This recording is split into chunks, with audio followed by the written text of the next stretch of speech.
All right, everyone. I think everyone's in right now. So thanks for tuning in. It's been an exciting week, and today is our last day of the Teach Away Passport to Teach Week, and we hope you enjoyed it and found it useful. If you've missed out on any of this week's webinars or workshops, or want these webinars for future reference, please make sure you register your email at go.teachaway.com/passport. We'll have links to this on our Facebook page. And all of this week's content will be sent to you out early next week. That being said, let's get started. I just wanted to do a quick run through of today's Fireside chat and show you how it's going to work. We'll do a quick introduction of our teachers joining us today, and then we'll jump right into the questions from the moderators. If you have any questions for our teachers about their experiences teaching abroad, please feel free to send us these questions in the question box on your GoToWebinar application, and we'll ask the teachers our favorite questions. Also, feel free to ask a specific teacher something, if, for example, you're looking to teach in that country they've taught in. So just a quick introduction of everyone joining us today. My name's Janice, and I'll be one of the moderators today for this chat. Joining me is Brett, who will also be moderating and asking questions. Hi everybody, my name is Brett. If you were in Tuesday's webinar about resumes, that was me, and I'm excited to be here again. Thank you, Janice. Thanks. And joining us, we have 4 fantastic recruiters who happen to be certified teachers who have also taught abroad. We have Irma, who is a former elementary school teacher who has taught in the Jiangsu area of China, as well as Heather, who has taught English in Seoul and London. We also have Michael joining us today. He has also taught in Seoul and Cairo in Egypt, and Rebecca, who's taught in France and Japan. Welcome. Hi, everyone. Thank you. Hello. Hi, everyone. Hello. Okay, let's just jump right in. So I guess my first question is for Irma, and it's kind of applicable to all of you, really. But Irma, you taught in China, so do you speak Chinese, or what's your experience with that? We did again. That actually means a little bit in Chinese. I didn't go in speaking Mandarin at all, but being immersed in predominantly Mandarin-speaking city forced me to pick it up, and I was happy to. It's really important to keep an open mind when Sorry, going into Irma, that. can you just speak up slightly? I can't really hear you. Can you hear me? It's a bit quiet. Oh, okay. Can you hear me any better now? A little bit better. Okay, so what I was saying is that I didn't go into the city that I was living in speaking Mandarin, but being immersed in a predominantly Mandarin-speaking city forced me to pick it up, and I had to. Are you guys still hearing me? We're losing you a little. We're losing you a little bit, Irma. Okay. Try one more time.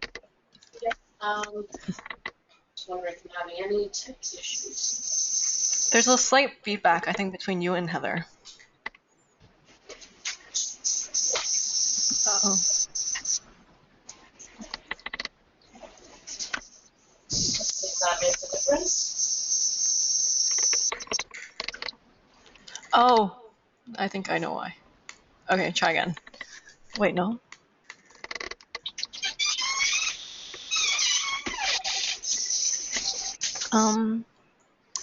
Are you muted right now?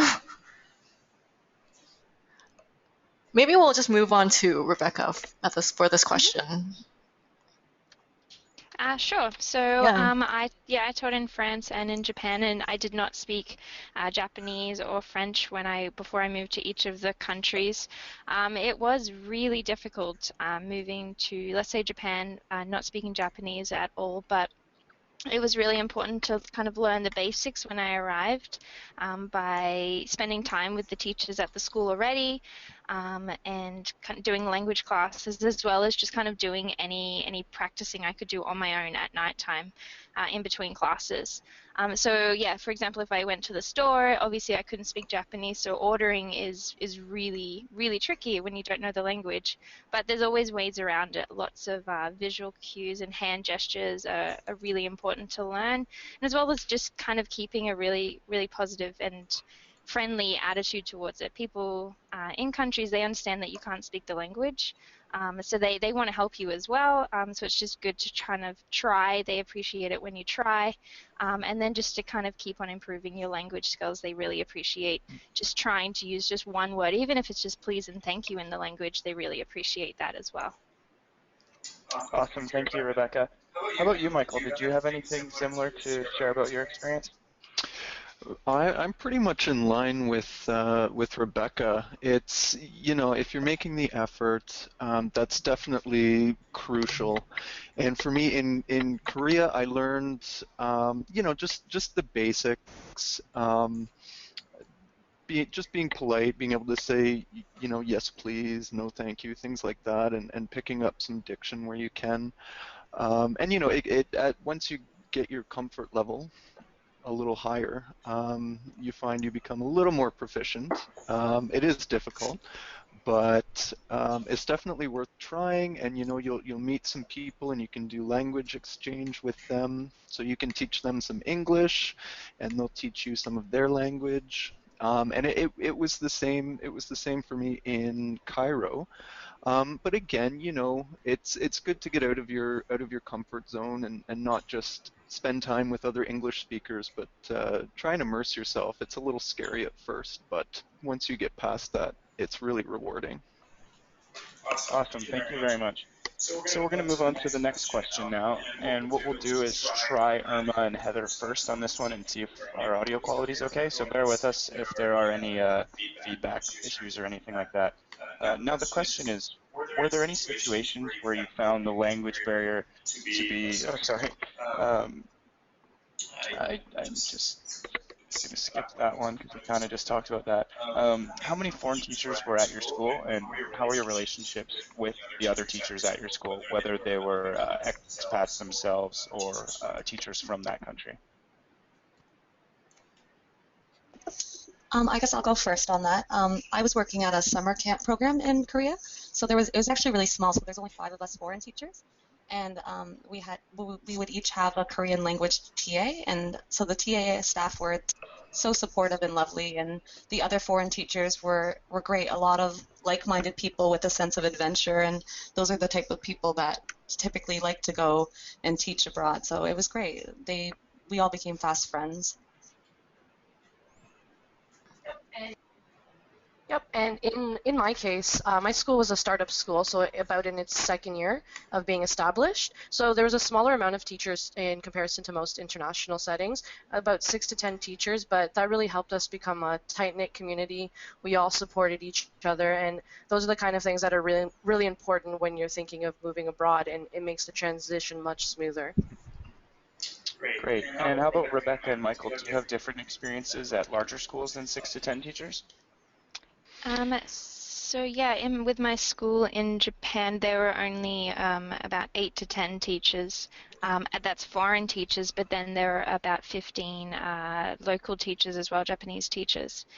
So yeah, there were a lot of foreign teachers, and then in France as well, there was about the same, 50% were foreign teachers and 50% were local teachers. I think you make the greatest friends when you teach overseas at international schools. These are the teachers, they're all in the same boat as you. So when you arrive and everything's new to you, it's new to them as well if they're starting at the same time as you. And it was just, you make the greatest friends, kind of bonding over exploring the same city together, kind of getting to know the culture and the language. So I have only great things to say about the teachers that I worked with overseas. Yeah, it's the same for me. In Korea, it was also a 50-50 split, with about maybe 11 foreign teachers and maybe 11 or 12 that were Korean. And yeah, you make some really good friends. I think one thing to be aware of is, you're going to face some challenges in that you never know. You have a personality, and some of your fellow teachers may have other personalities, and you just need to be able to stay positive and try and cooperate with each other as best you can in some of those cases where you may not get along 100%. But that being said, uh, you will make these are friends for life that you're going to meet over here, because you are sharing that experience. You're sort of sharing that nervousness when you first get there, and getting yourself used to your new environment. But you do that together with your colleagues, and it's really amazing. Awesome. Thanks for that answer. Well, moving on from teachers, how about students? Maybe Heather could try answering this question. How did the attitudes of students compare to those of North American students, in especially, I guess, Korea? Yeah, my students in Korea were amazing. There's so much emphasis on education there, so they're drastically different than students I've had in the UK or in Canada. Like I would do an activity like, tell me what you want to be when you're older, and you do that in Canada, and everyone says they want to be a singer or a rock star or something. But the students in Korea are amazing. Like they all want to work for NASA, and they want to be engineers, and they're so ambitious. So they're totally different than any students I've ever had anywhere else. But yeah, I really enjoyed my students in Korea. Great. How about maybe Irma? Yeah, I would agree with Heather. The level of enthusiasm and ambition is pretty great. My students were amazing. They're the most memorable part of being in China. I mean, in an East Asian setting as well, there's a lot of pressure on these kids by the parents, and they do take their studies really seriously. So it's up to us teachers as well to make it fun and engaging for them. And if you can do that, it all comes full circle, and they're getting the best experience, and they're giving you something that you're going to take with you for the rest of your life. Mm-hmm. And maybe if Rebecca could shed some light on the French students and Michael for Egypt, that would be great. Yeah, so I can't compare to North American students, but in comparison to just teaching in Australia, my home country, and then teaching French students, they their attitude towards learning is dramatically different from teaching just an ordinary elementary class in Australia, because I was new to them. My accent is different. The way my teaching style is different to what they're used to in France. So they're receptive to what I'm teaching. And then my accent is different, so they're more engaged already. And then the different style of learning, like by ESL strategies, they really responded really well to it. And their creativity and their willingness to just try, because they're excited about learning English and learning about where you're from as well. I think that it's really different, and it's really great to see their willingness to learn as well. Mm-hmm. As my experience in Korea with the students, so I was in a hagwon. So basically, the students were from grade 2 all the way up to about grade 10, and they would attend the hagwon after they had their public schooling. So it depended on the day. That's a lot of school for a student, and especially in the elementary grades. And what amazed me was, after a full day of school, they'd show up to my class and they still had so much energy and excitement, and they just loved learning English. They loved, learning about me as a Canadian and what things are like in North America. And it's really special, and I definitely cherish that time. And the young ones they're absolutely amazing. And when you get into some of the older grades, it's a mix. You've got some students who definitely want to be there, and they are 100% focused and engaged. But you'll also find you get some that you struggle with a little bit, because for whatever reason, they may not want to be there, because they've got their social lives that they're beginning, but their parents really want them to get that English education. So just finding strategies to engage them. But with the younger grades, it was just a treat. Great, thanks so much for everybody. We do have a question from one of our attendees, Doug, and we're going to go to this one now, and that's just a reminder to anybody else that if you do have a question that you would like any of our teachers to answer, just put it in the question box and we'll get to it right away or at the end of the webinar. So our question from Doug, and any of the teachers can feel free to answer this one. How did you build community once you arrived in order to feel at home in your new environment? If we want to, why don't we go to Rebecca first, and then if anyone else has something to say after that, we can do that. Yeah, no, sorry, Brett, can you read the question again? Sure can. How did you build community once you arrived in order to feel at home in your new environment? And I guess you can talk about Japan or France. Yeah, no, that's a good question because it is really hard moving over to a new country when you don't speak the language and everything is new. It is tough leaving your home country, leaving your family. It is really rewarding and worthwhile, but it is important to have in mind what you're going to do when you get there. So for me, when I was in Japan and France, I kind of did the same thing, and here moving to Canada as well, I've done the same thing.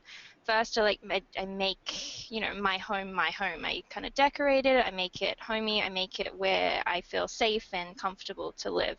And then I'm always trying to get involved with people at work that I work with. So at the schools, I'd be going out for coffee and such with teachers at the school, kind of getting involved in the school events, running new things with the teachers at the school and even the students.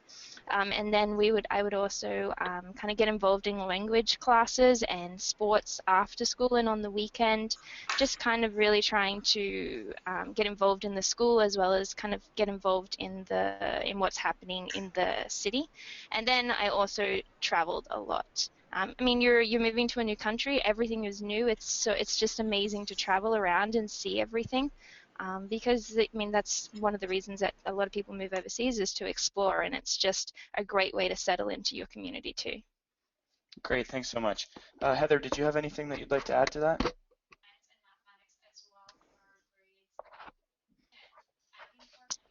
Yeah, sure. I found in my experience in Korea, I arrived there at the same time as a bunch of other teachers, so we all had that mentality, like we were an instant community, really. Like we all wanted to go and travel and do things together. And in England, it was totally different. I was just by myself there, but there wasn't much of a barrier there to speaking with people and getting to know people. So just getting to know the people at your school and at work, and yeah, and there wasn't any trouble really building community in either situation for me. Great, thanks so much. Okay, moving along, I think there's another question. More kind of back to the foreign teachers thing, but how did your school help you integrate as you as a foreign teacher? 1 second, Janice is going to ask the next question here. Okay, moving back to the kind of being a foreign teacher, how did your schools help you integrate as a foreign teacher? I know you guys said that there's a lot of opportunities where you try to integrate yourselves, but did the school provide any support, or maybe Irma can share with us? My school, we had a lot of professional development and an orientation going on at the beginning of the year, so that definitely helped us integrate. That gave us the opportunity to all get to know each other, go out for dinner, and those are the things that are definitely important when you want to feel like you're in a community in your school as well, and not only outside of the school and in the actual city or the country that you're living in. So professional development, orientation sessions, they really got us involved in extracurricular activities, so that gave us the chance to get to know the school and the mission and the value, and where it was aiming to go. And then from there, everything just kind of took place. Cool. And maybe Michael can share as well. Sure. So I'll tell you about Korea, and I'll tell you about in Egypt. In Korea, it was sort of the idea was to build that community with the fellow teachers. There was some orientation in terms of, this is the job, this is what's expected, and all of those things. But then there was also that there were a few events that the schools planned just to introduce us to some aspects of Korean culture, like going out to a restaurant and just sort of some team building stuff that happened over dinner. Pretty informal, but really helpful. Um, and in terms of in my experience in Cairo, the school had, now this was my fiance's school, they had all sorts of, there was professional development, there were all sorts of activities for people to sign up for. It was like a 2-week long program when we initially got there. So I think generally, schools have this orientation and all these activities set up for teachers, and it's really helpful. That sounds amazing. Okay, our next question is about the physical move itself. How was moving across the world, bringing your stuff wherever you went, and did you go by yourself or did you have dependents, or what? So if we could start with Heather this time, and then we'll go to Rebecca after that. When I went to England, I knew I was going for a whole year, so I did try and I packed kind of heavily, but it's not necessary. Like there's everything there. It's not really necessary to pack too much there. I'm sorry, did I miss a part of that question? Can you ask the question again? Generally, how was the move, and did you go alone or did you have dependents or a spouse with you? Okay, great, thank you. Each time I went with a friend, so we both were kind of doing the same thing. We're both teachers looking to teach in a new spot, so I went with a friend in both cases. And yeah, it was great. It's easier when you go with someone, I find, because you always have someone there if to fall back on plans and stuff. But yeah, that was my situation. And how about And how about yours, Rebecca? The move, I went with my husband to Japan and France. The move itself was interesting. We decided that we wouldn't take any of our belongings really with us. We kind of restricted ourselves to one suitcase each to each country, because you collect so many things that it's just, and we wanted to buy a lot of stuff when we got there. And after living there and seeing what the deal was, so we just took one suitcase each together, and we then just bought things after that. It was tough, but we just wanted to cut down on those costs of moving. Awesome. And did anyone else have anything to add to that, Irma or Mike? Yeah, when I went to Korea, I went with one small suitcase, and that led me to meeting my French fiance in Korea, and then we moved together to Cairo, and we've just gotten back this past year. So I left with one suitcase, and I came back with a whole new wonderful life. So these overseas opportunities, you never know where they could lead. I suppose is all I have to say about that. It's pretty wonderful. That's great. It sounds like we have a bunch of very light packers. Yes, definitely. And Irma, did you have anything to add? My situation was pretty similar. I actually went over with my partner, and like Heather was mentioning, it is easier to travel with someone, but you kind of get really dependent on them. So at the same time, I feel like traveling on your own is a whole other adventure that you could definitely think of embarking on. It would just give you the opportunity to take more risks and not fall back on that person, though it is nice and comforting. And definitely made my stay easier. I think that going alone is something that I think everyone should definitely experience. I went over with 2 luggages. I came back with 2 luggages, but 2 luggage, and the experience was basically like bringing a lot of shoes and clothing, but when I got there, the apartment was furnished, so that was great. And as Rebecca was mentioning earlier, it is really important to decorate your home, because that does it does make the transition smoother, and it helps you when you're settling in. Cool. I guess touching on that point where you said that the apartment is fully furnished, is there anything that you wish you would have brought with you before leaving, Irma? Before leaving, I do wish I would have brought more specialty items that I probably wouldn't be able to find in China. So I'm going to talk about food, because I love to eat. So things like Nutella and packaged sauce, things that you can mix, like gravies and stuff like that. Yeah. I really do love my food. So it was just something that I missed. But other than that, I think I was pretty packed up, and you know, that's pretty much it. Food items. I wish I would have brought food items. Everything else that a lot of teachers always ask me, you know, do you think I should bring over books? And I think that if you can save stuff on a USB and really lighten your load, then that would be the best idea for you. Have digital data. It's the way to go for sure. Mm-hmm. Does anyone else have anything to add? Maybe Michael? Sure. Yeah, it's a really good question, because you don't want to be taking too much stuff because everything generally is there for you. So it's an individual case, what your small comforts are. For me, one thing I found that I wish I had have packed was Gravol. I don't know if everyone's familiar with that, but it's like if you get an upset stomach, it's really good, and just Advil. It's really basic, but sometimes when you can't read what the medicine is in a pharmacy and you just have a headache, little things like that can be sort of small lifesavers. Cool. And I think we'll just move on to the next question. Brad. Okay, this is going to be our last question from us, and then we're going to jump over to some more audience questions that we have here. This one is directly for Rebecca. We're just wondering, what do you miss about Japan the most?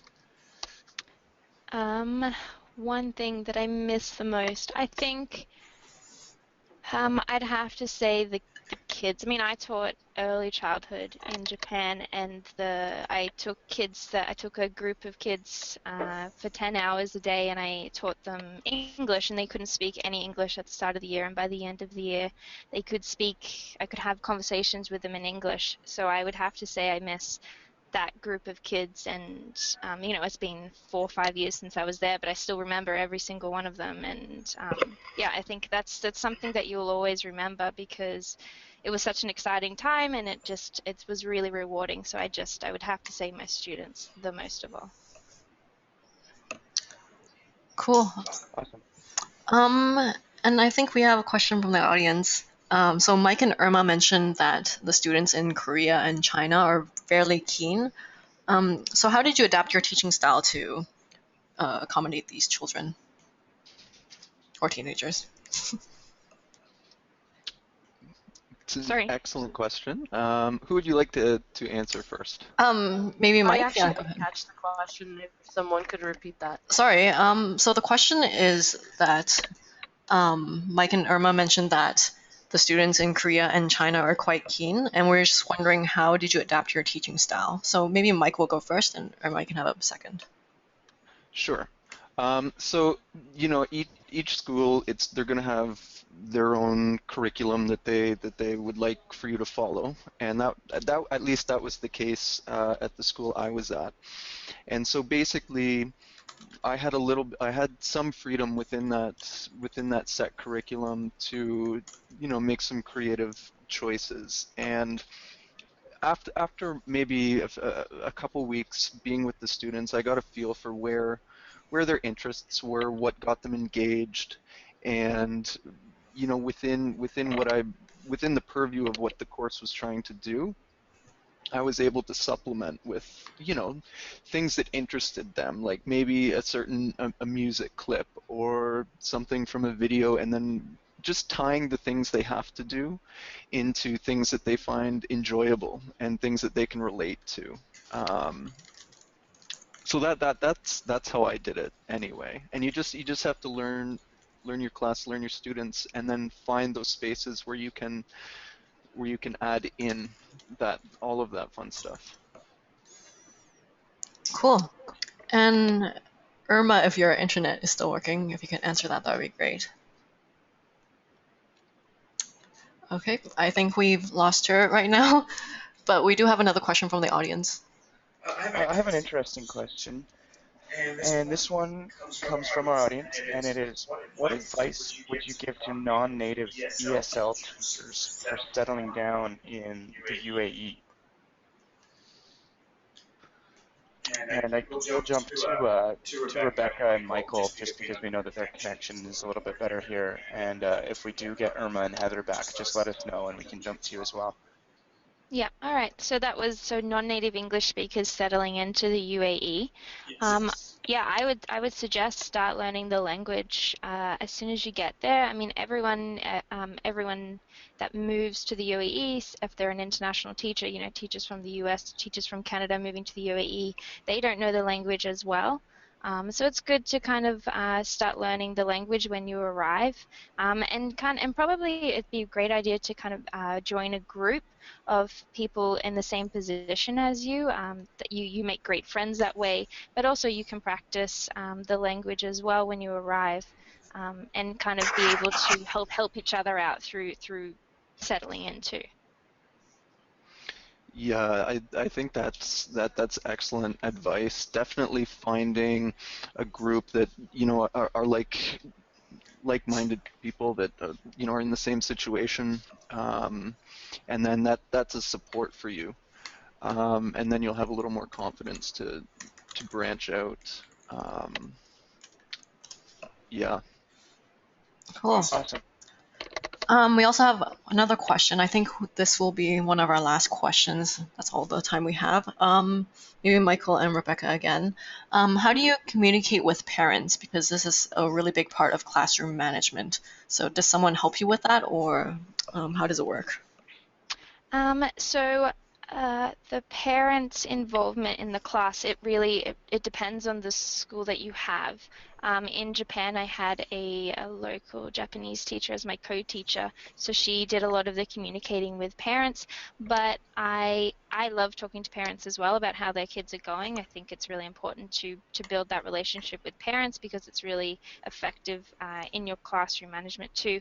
So I would try to learn the basics of the language, but then also you can write a letter in English and then have somebody translate it in to you for me I had them translate it into Japanese to then give to the parents, and then they can write it back in Japanese, and then you can get somebody to translate it into English. There's always these ways of going around it, and still communicating with parents. Sometimes you won't have somebody that can translate for you, but the parents want to talk to you, you want to talk to them, it's mutual, you want to, so you'll figure a way around it. It's just important to keep trying. Cool. And Mike, if you have anything to add. Yeah, well, with for me in Korea, there was no involvement with the foreign teachers with the parents. It was actually when the meeting happened, I would sit alongside the Korean teacher. So a foreign teacher would share with a Korean teacher a class. And basically, when the parents came in for the conference, the Korean teacher would be able to translate if there was something that I needed to add. But generally, just the policy of my school was they weren't, for whatever reason, too worried about what was going on the ESL side. The parents were more concerned about just speaking with the Korean teacher about their language learning. So it's going to depend on the school and what their policies are.